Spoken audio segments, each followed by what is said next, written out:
कांग्रेस के पूर्व प्रदेश अध्यक्ष नाना पटोले ने कहा है कि पिछले 20 सालों में गोंदिया जिला बैंक के अध्यक्ष राजेंद्र जैन और निदेशक मंडल ने किसानों के पैसे लूटे हैं। भाजपा, राष्ट्रवादी, अजित पवार गुट और शिंदे गुट के बीच मतभेद है, लेकिन कांग्रेस बैंक चुनाव लड़ रही है। किसानों ने भ्रष्टाचार के खिलाफ मोर्चे निकाले और काम रुका पर अत्याचार जारी है। उन्होंने किसानों से कांग्रेस के उम्मीदवारों को वोट देने का आग्रह किया है। आमच्या विरोधकांमध्ये तीन तिगाडा काम बिगाडा आहे हे तर स्पष्ट आहे। आम्ही काँग्रेस पार्टी म्हणूनच ही निवडणूक आम्ही लढतो आहे।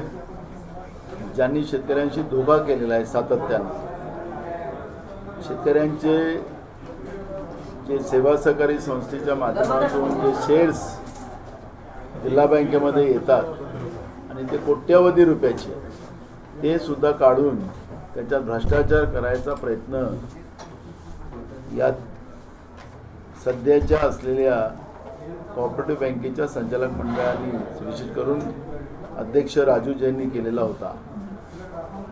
त्याला या जिल्ह्यातल्या शेतकऱ्यांनी त्याचं हे षडयंत्र शेतकऱ्यांचे पैसे लुटण्याचं त्याला हाणून काढलं। लोकांनी मोर्चे काढले, शेतकऱ्यांनी मोर्चे काढले आणि त्या माध्यमातून तात्पुरतं त्यांनी त्याच्यावर थांबवलेलं आहे।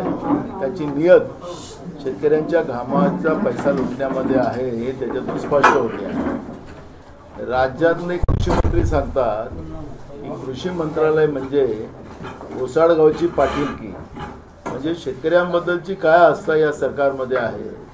शेतकरी हा यांचा दुश्मन आहे आणि शेतकऱ्यांवर सातत्यानं अत्याचार करणारी भाजप आणि राष्ट्रवादी आणि त्यांच्या असलेली शिवसेना या सगळ्यांचं चित्र आपल्याला त्या ठिकाणी पाहायला मिळते आहे। त्यामुळे गोंदिया जिल्ह्यातल्या शेतकऱ्यांनी आणि सामान्य विविध संस्थेतल्या प्रतिनिधींनी काँग्रेसच्या सगळ्या उमेदवाराला निवडून देण्याचा मानस केलेला आहे। भ्रष्टाचाराने कमवलेल्या पैशाच्या भरोशावर सध्या बसलेले सत्तेतले लोक आम्ही निवडून येऊ अशा पद्धतीचा दावा करतात, पण त्यांना यश येणार नाही। बहुमतानं जिल्हा मध्यवर्ती बँक गोंदियावर काँग्रेसचा झेंडा आपल्याला त्या ठिकाणी पाहायला मिळणार आहे।